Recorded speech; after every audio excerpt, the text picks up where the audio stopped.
Okay, so what I'm going to talk about to you and give you information about on today's video is about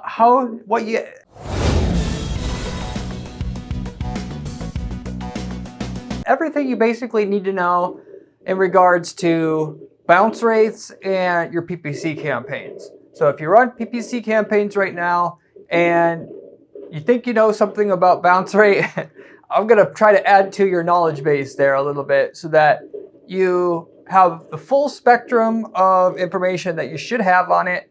And you might be surprised. There might be something you find out in this video. Hopefully, probably is my goal, because I want you to really learn something a lot on this video about how bounce rate works versus how it shouldn't work, basically. And as far as bounce rate is, it's a thing in and itself, but how it interplays with you determining what your PPC strategy is matters a lot, and there's not a lot of good information out there about that. And of course, I make my videos off of what I see other of our clients coming in thought they knew about bounce rate, or what they try to use it for, that just really ain't the right way to go about doing things. So with that, I'm going to tell you kind of then what some of these other clients, were thinking, how they were thinking about bounce rate as it comes to PPC, where they were wrong. And of course, add in some stuff, that you should use PPC bounce rates for PPC for, so that you also come out ahead there as well. So anyway, as usual on my videos here, I have a short list of things that I want to cover to go over this concept for you. And of course, come out the other side with something that's going to be able to make you more money. So anyway, the first thing on my list here is just to quickly mention and to bring up what are the misconceptions about bounce rate, and how does bounce rate actually work versus how people think it works. So as everybody knows already, bounce rate in a nutshell is some sort of measurement that's supposed to indicate of the users. Well, just take it even down to a more fundamental level here. What do users do when they get to your site? Do they leave or do they stay on the site, essentially?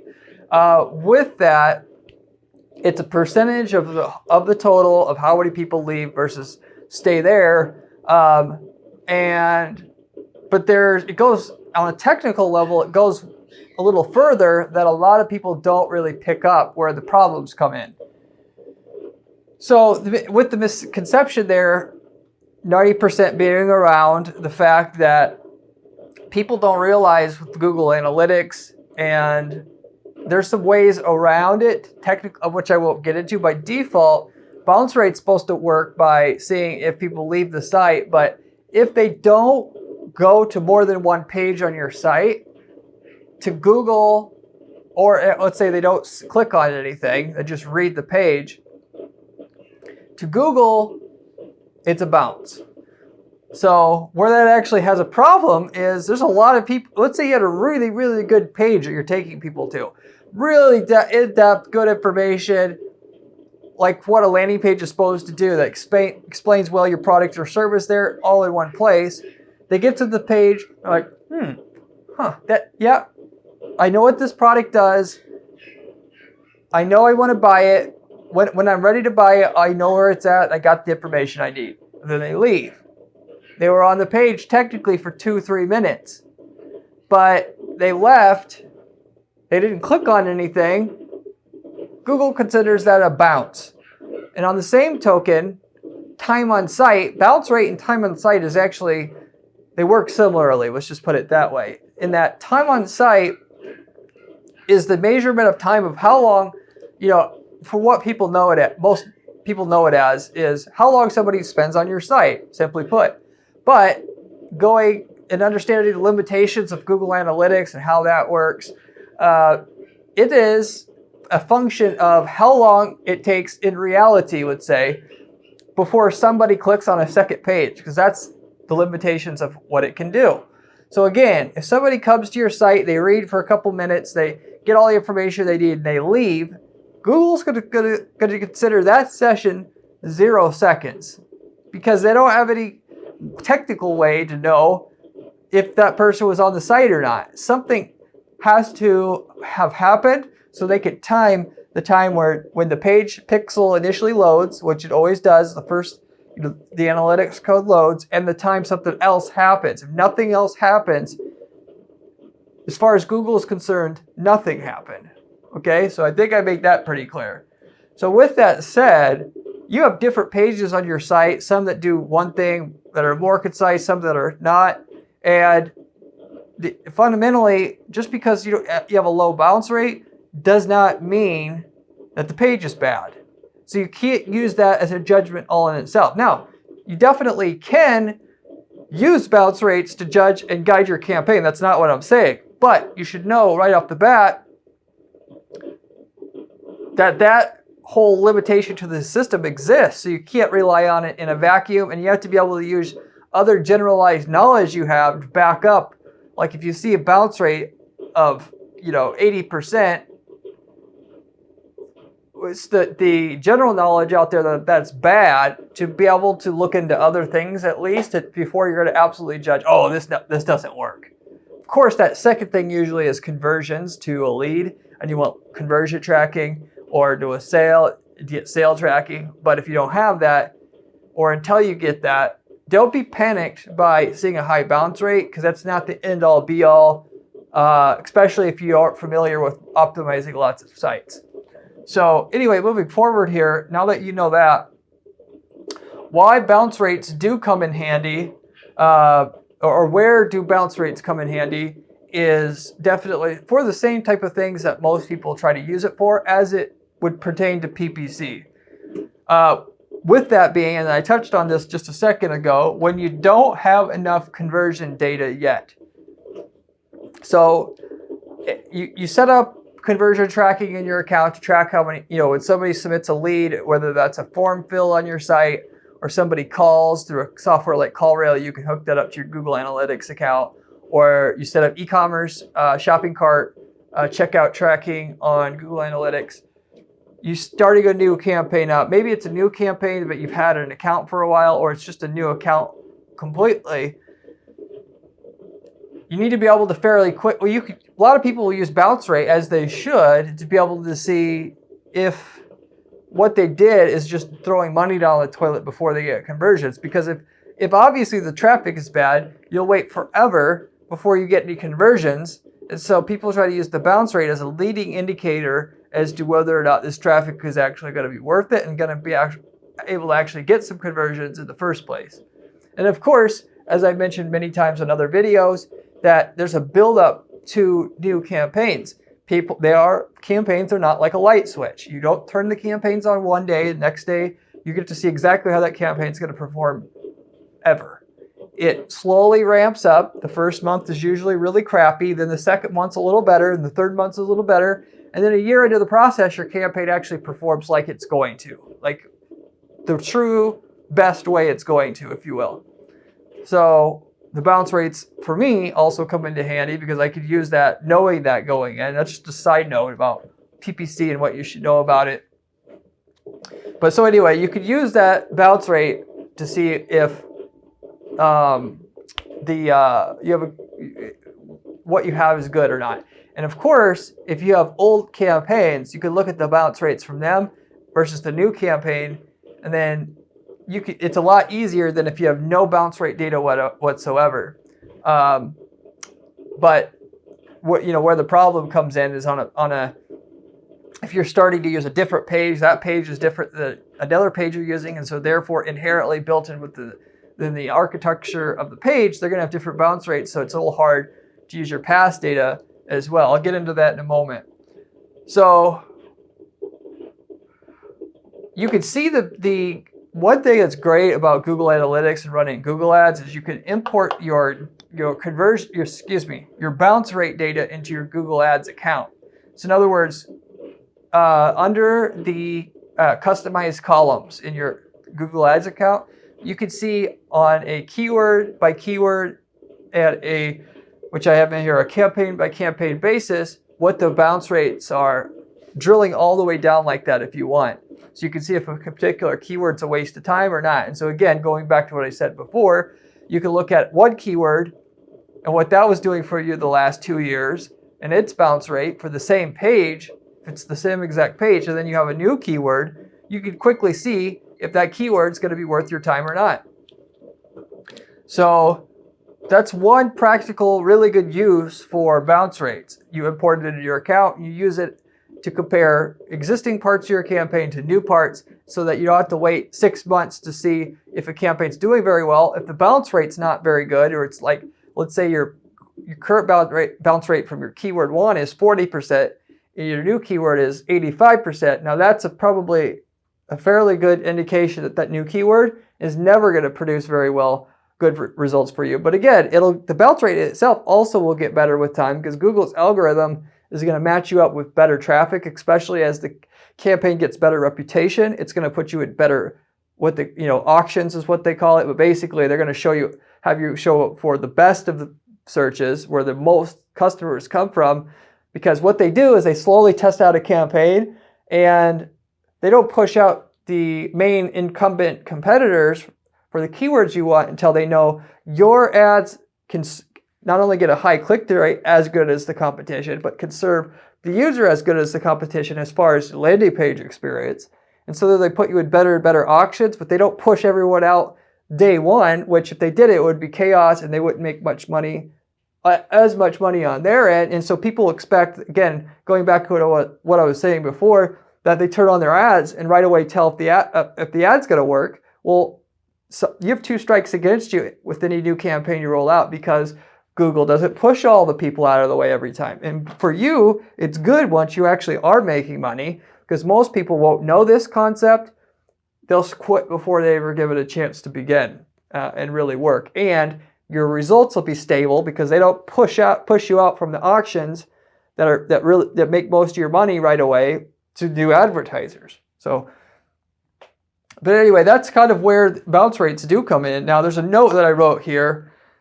Don't rely on standard or what is considered good bounce rates, quote unquote good. So what I mean by this is, so typically if you read in the literature, let's say you go to Google and you're just starting out in this and you search for what is a good bounce rate.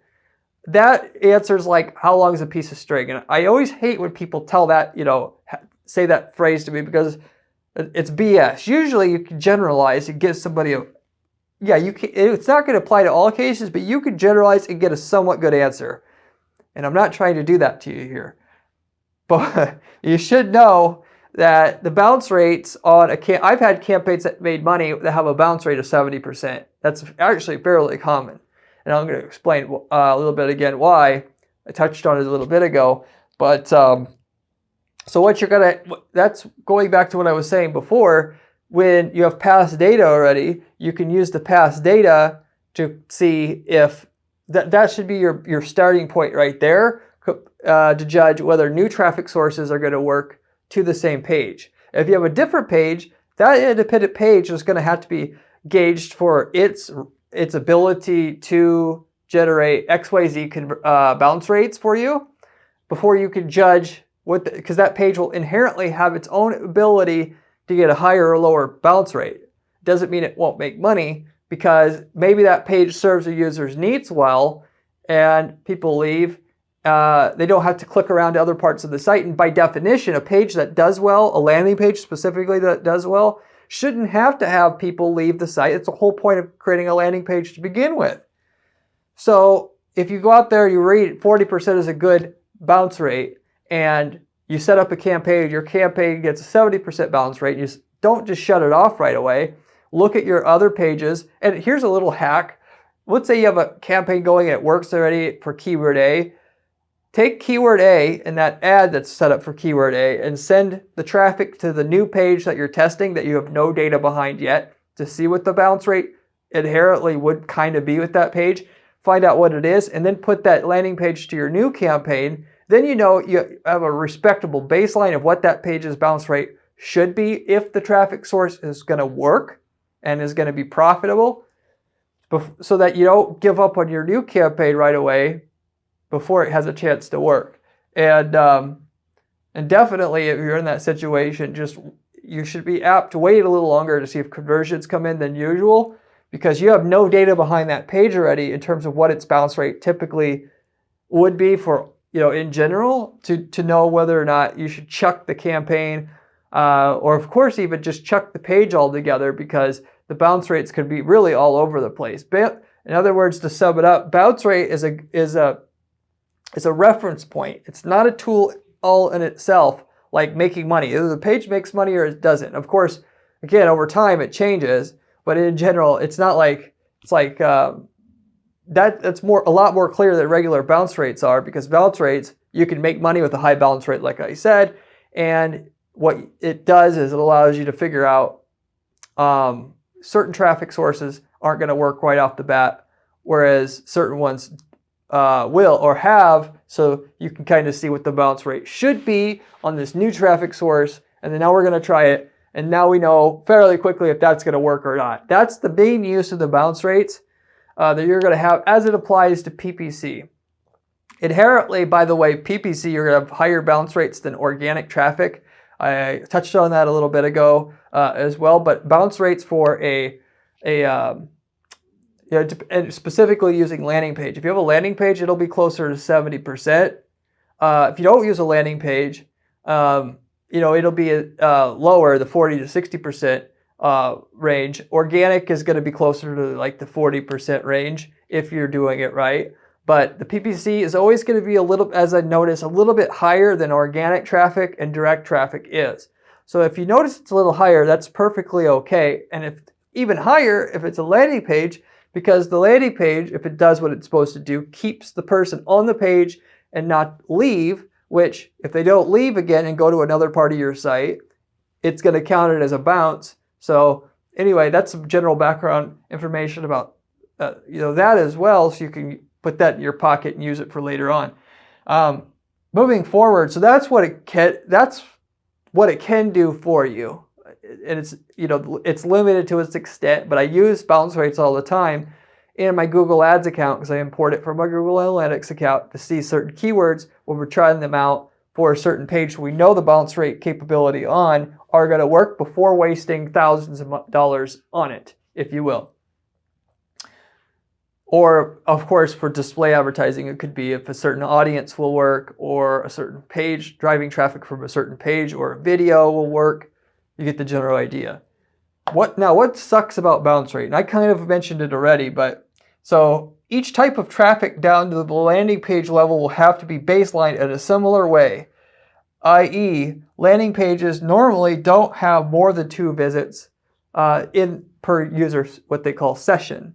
Session being when somebody comes to the site, and users is how many people physically, human bodies, come to the site. A session is how of the humans, they could go to 12 pages or 1, but whether they go to 1 or 12, it's 1 session. The average session being 1, where they go to 1 page, would indicate, it would translate into a high bounce rate. So in that, each landing page, again, you're not going to be able to use bounce rate if you're just trying out a new landing page starting out until you know how that page performs. And it's not going to be a tool that's going to tell you if the page converts or not until you've basically gotten some conversion data already and know that you can convert at so-and-so bounce rate. And then, again, you're going to be able to, at that point at least, you can use bounce rate on the next traffic source you send to the same landing page. As you then know what's normal for something that still is going to make money for that page. And each page that you have, it's going to have to be tested the same way.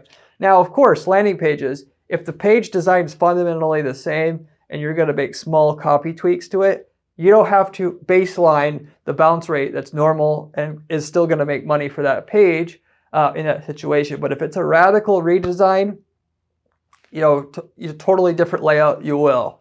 So that's what the inherent limitations of bounce rate and using landing pages and PPC, or just sending any PPC traffic to a page. If it's a new page, you're going to have to see how that page performs.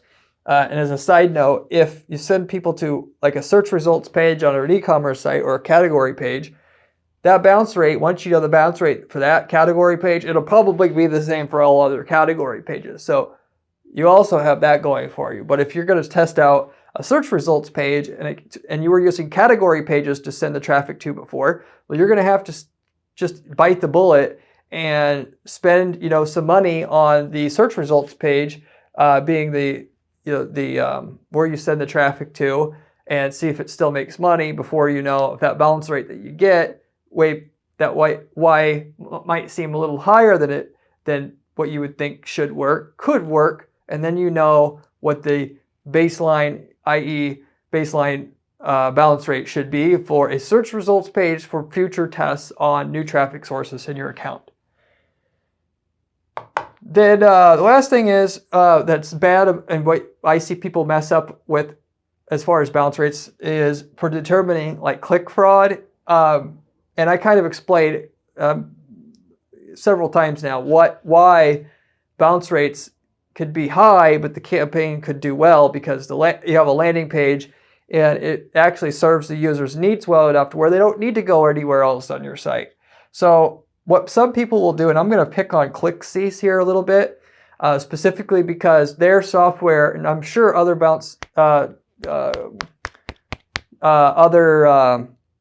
click fraud softwares do the same thing. I don't know, but I know ClickCease recommends you do it, where if somebody's on the site for 5 seconds or less, they're going to consider that as a quote-unquote fraudulent IP. Well, it's actually down to the IP address, the individual user's IP address. If somebody's been on the site for less than 5 seconds, they take that IP, they send it to Google Ads through their API and blacklist that IP address. Well, you already know, just based upon what I told you, that somebody who looks like they've been on the site for less than 5 seconds, that could be a really, really highly interested, motivated user.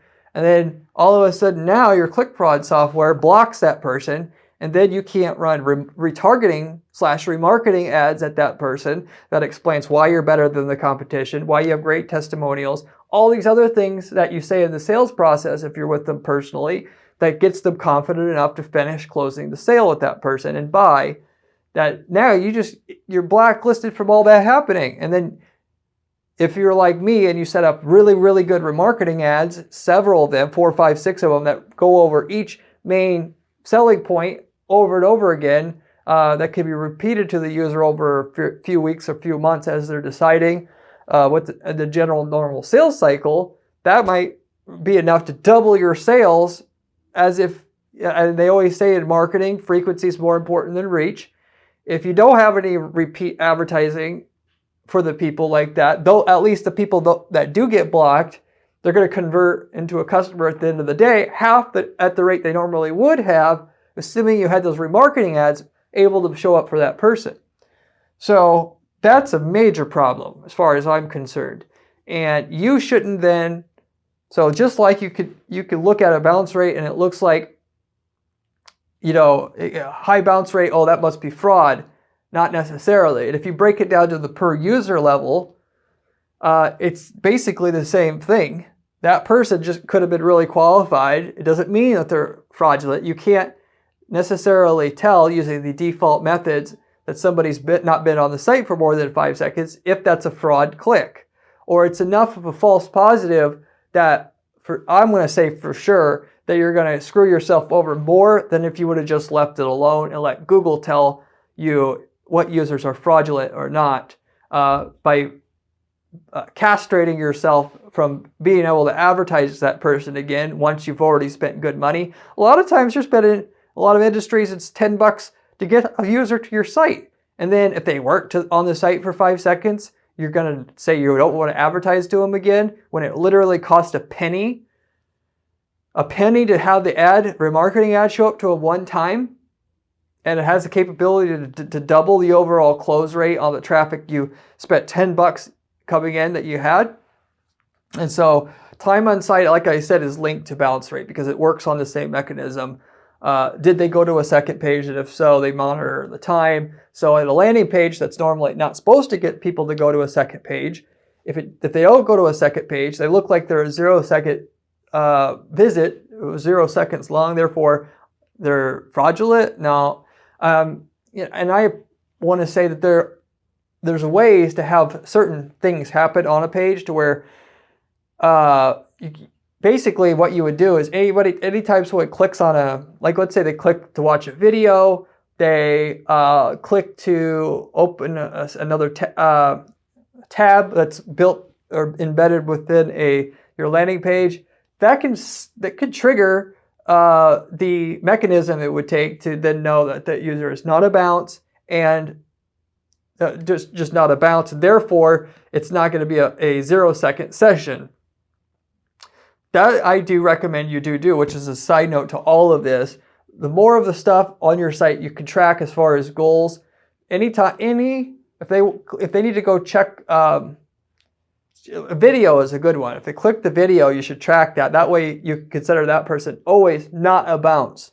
And then at least if you were saying anything that's less than 5 seconds on the site is fraudulent, at least you would have a little better data if I got the point across there correctly. So anyway, that's about bounce rates. And of course about time on site a little bit as that's directly related to that on what you should do versus what you shouldn't do with you checking bounce rates as to running a PPC program for your company. If you like this video, I have a lot of other PPC strategy videos just like this that actually not just talk about what not to do, but actual PPC strategies that make money and work and that I use for our clients to guarantee their results. Of course, you go to guaranteedppc.com/blog, and I have step-by-step instruction on how to do the same exact strategies for you there if you'd prefer that. And if you have any questions though about bounce rates, anything that you think I didn't cover, leave a comment down below. I'd be happy to get back to you.